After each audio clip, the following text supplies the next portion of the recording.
خود بنایا ہوا ایک پرانا میز تھا جس پر ڈونگا، ٹین کے 3 کنستر، ایک ترپال، چینک، تام چینی کی 2 تھالیاں، پیالے اور دھوئیں سے کالا ہو چکا فرائنگ پین پڑا تھا۔ کونے میں بڑے بڑے 4 ڈرم ایک دوسرے کے ساتھ پلا کر رکھے تھے۔ ہم نے ان کے اندر جھانک کر دیکھا تو دنگ رہ گئے۔ چاروں ڈرم اسلحہ، گولہ بارود اور دستی بم، مشین گنوں اور رائفل کی گولیوں سے بھرے تھے۔ اس شخص نے تو اگلے 2 سال کا اسلحہ جمع کر رکھا ہے، ریحان نے کہا۔ ہمیں اسے اڑا دینا چاہیے، ریحان نے دوبارہ کہا۔ میں نے جھوپڑی میں دوسری جنگ عظیم کی ایک لمبی مشین گن دیکھی جو ٹوٹی ہوئی تھی۔ خشک دودھ کے بڑے ڈبوں کے ساتھ کھانے کی دوسری چیزوں کے بھرے ڈبے تھے۔ صاف لگتا تھا یہ ساری چیزیں آس پاس کی چھاونیوں سے چرائی گئی ہیں۔ ریحان بولا، اب کیا سوچ رہے ہو تم؟ جو کرنا ہے جلدی کرو ورنہ وہ آ جائے گا۔ میں نے کہا، مجھے یقین ہے کہ گولہ بارود اس جاپانی نے زمین کے اندر چھپایا ہوگا، تو ہم کہاں سے تلاش کریں؟ شاید باہر مورچے کی خندق میں ہو۔ آؤ میرے ساتھ۔ ہم باہر مورچے میں آئے۔ مورچہ بڑی کاریگری سے بنایا گیا تھا، کافی گہری خندق تھی، وہاں آدمی کھڑا ہو جائے تو باہر سے اس کا سر ہی نظر آ سکتا تھا۔ جگہ جگہ گولیوں کے بھرے ہوئے بکس تھے۔ ایک جگہ زمین کو درختوں کی شاخوں سے ڈھانپا گیا تھا۔ ہم نے شاخوں کو اٹھایا تو نیچے ایک سرنگ کے اندر آئے۔ یہ سرنگ بڑی تنگ تھی، ہم رینگ کر اندر جا سکتے تھے۔ سرنگ میں بارود کی بڑی بڑی بوریاں، دستی بموں کے بکس اور گولیوں کے ڈھیر تھے۔ ریحان کا اندازہ ٹھیک تھا۔ ہم سرنگ سے باہر مورچے میں آئے۔ ہم نے سر اٹھا کر دیکھا کہ کہیں وہ شخص واپس تو نہیں آیا، پر وہ ابھی تک نہ آیا تھا۔ ہمیں جو کرنا تھا جلدی ہی کرنا تھا۔ ریحان کہنے لگا، یہاں آگ لگا کر بھاگ جاتے ہیں۔ میں نے کہا، ہو سکتا ہے بارود کو آگ پکڑنے سے پہلے ہی جاپانی کو پتہ چل جائے اور وہ آ کر اسے بجھا دے۔ ریحان کہنے لگا، تو پھر ایسی آگ کہاں سے لائیں جس کا دھواں بھی نہ ہو، جس کا شعلہ بھی نظر نہ آئے؟ میں نے کہا، ایسی آگ مل سکتی ہے، ریحان نے مزاق کرتے کہا۔ کہاں سے؟ فائر بریگیڈ والوں سے۔ میں نے کہا، ہم ایسی آگ لگائیں گے جو آہستہ آہستہ سرنگ کے اندر پہنچ کر اسے اڑا دے۔ اس کے ساتھ ہی جھوپڑی میں رکھے گولہ بارود کے 4 ڈرم بھی دھماکے سے اڑ جائیں۔ جاپانی سپاہی نہتہ ہو جائے گا، پھر ہم کسی نہ کسی طریقے سے اسے قابو کریں گے۔ ریحان نے پوچھا، مگر وہ خاموش کمینی آگ لائیں گے کہاں سے جو آہستہ آہستہ سرنگ کے اندر داخل ہو؟ میں نے دیوار کے ساتھ بچھے ہوئے بانس کے تخت پوش سے میلا کچیلا تکیہ اٹھا کر خنجر سے ایک طرف اس میں سوراخ کیا، ہاتھ ڈال کر روئی کا بڑا سا گولا بنایا، پھر اس کی ایک لمبی رسی بٹ کر اس کے سرے کو آگ لگا کر دوسرا سرا سرنگ کے اندر بارود کی بوریوں کے ساتھ لگایا۔ اس روئی کی بتی کو مورچے کی خندق میں اچھی طرح دبا دیا کہ نظر نہ آئے۔ ریحان بولا، تم نے کمانڈوز والا کام کیا، اب یہاں سے بھاگنا چاہیے تاکہ وہ پاگل رابن ہوڈ نہ آ جائے۔ صبح ہو رہی تھی، درختوں پر چڑیاں بولنے لگیں، درختوں کے نیچے دن کی روشنی پڑ رہی تھی۔ ہم جھوپڑی سے نکل کر خندق کے تختے کے پل پر سے گزر کر واپس جنگل کے درختوں میں آئے۔ ریحان نے جلدی سے مجھے کندھے سے پکڑ کر وہاں جھاڑیوں میں بٹھایا۔ خاموش، وہ آ رہا ہے۔ جاپانی سپاہی ہاتھ میں کوئی سبزیاں ترکاریاں اٹھائے جھوپڑی کی طرف آ رہا تھا۔ وہ جھوپڑی کے اندر چلا گیا تو ریحان نے کہا، کہیں اسے پتہ نہ چل جائے کہ ہم نے بارود کو آگ لگانے کی کوشش کی ہے۔ میں نے جواب دیا، اب یہ ہماری قسمت۔ ریحان نے کہا، اگر یہ جھوپڑی کے اندر رہا تو دھماکے میں ہلاک ہو جائے گا۔ میں نے کہا، اس نے بھی کئی بے گناہ انسانوں کا خون کیا ہے۔ مگر جاپانی سپاہی تھوڑی دیر بعد جھونپڑے سے باہر آ گیا۔ خندق کے تختے کے اوپر سے گزر کر وہ مورچے کی ڈھیری کے پاس آ کے کھڑا ہوا۔ اس نے مشین گن نیچے رکھ کے ورزش شروع کی۔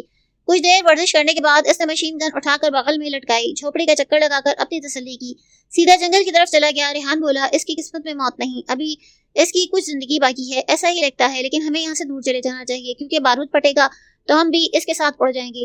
ہم جھاڑیوں سے نکل کر جنگل میں پیچھے کی طرف چلنے لگے۔ کافی دور جا کر ہم ایک درخت پر چڑھ کر بیٹھ گئے، بارود کے دھماکے کا انتظار کرنے لگے۔ میرے حساب کے مطابق ابھی دھماکہ ہونے میں 7-8 منٹ باقی تھے۔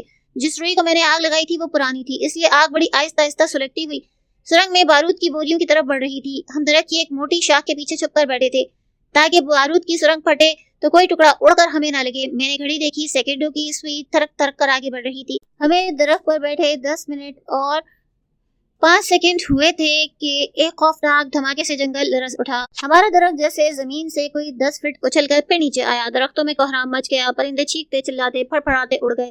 جنگل میں دور درندوں نے شور مچانے شروع کر دیا۔ ہم شاخ پر سے نیچے گرتے گرتے بچے۔ اس کے بعد ایک اور دھماکہ ہوا۔ یہ دھماکہ پہلے دھماکے سے ہلکا تھا۔ پہلا دھماکہ سرنگ کی بارود کی بوریوں کے پھٹنے کا تھا، دوسرا دھماکہ جھوپڑی کے اسلحے کے ڈرموں کا تھا۔ پھر تھوڑی تھوڑی دیر کے بعد گولیاں پھٹنے لگیں۔ جنگل میں ایسے لگتا تھا جیسے ایک دم سے جنگ چھڑ گئی ہو۔ ہم نے درخت کی موٹی شاخ کی اور سے دیکھا، جھوپڑی میں آگ لگی تھی اور شعلے درختوں کی شاخوں کو چاٹتے لہرا کر اوپر جاتے تھے۔ 15 منٹ کے اندر اندر سب کچھ جل کے راکھ ہو گیا، آگ بجھ گئی، دھواں غائب ہو گیا۔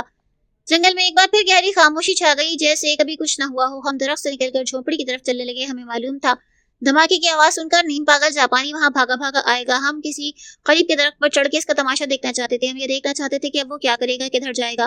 جھوپڑی سے 15 قدم کے فاصلے پر ایک درخت کی شاخیں جلنے سے بچ گئی۔ ہم اس درخت پر چڑھ کر شاخوں میں چھپ گئے۔ ہماری نظریں جھوپڑی پر لگی تھیں، جہاں جلی ہوئی جھوپڑی سے ہلکا ہلکا دھواں اب بھی اٹھ رہا تھا۔ وہاں زمین پر کچھ درخت اور کئی پرندے جلے پڑے تھے۔ اتنے میں نیم پاگل جاپانی سپاہی ایک طرف سے آیا اور جھوپڑی کے پاس آ کر کھڑا ہو گیا۔ وہ ہانپ رہا تھا، اس کی سمجھ نہیں آتا تھا کہ یہ سب کچھ کیسے ہوا. جھونپڑی کی جگہ اب کچھ نہ تھا. زبانی بوکھلایا ہوا کبھی ایک طرف جاتا کبھی دوسری طرف. اس کے پاس اب ایک مشین گن کے علاوہ کچھ بھی نہیں تھا.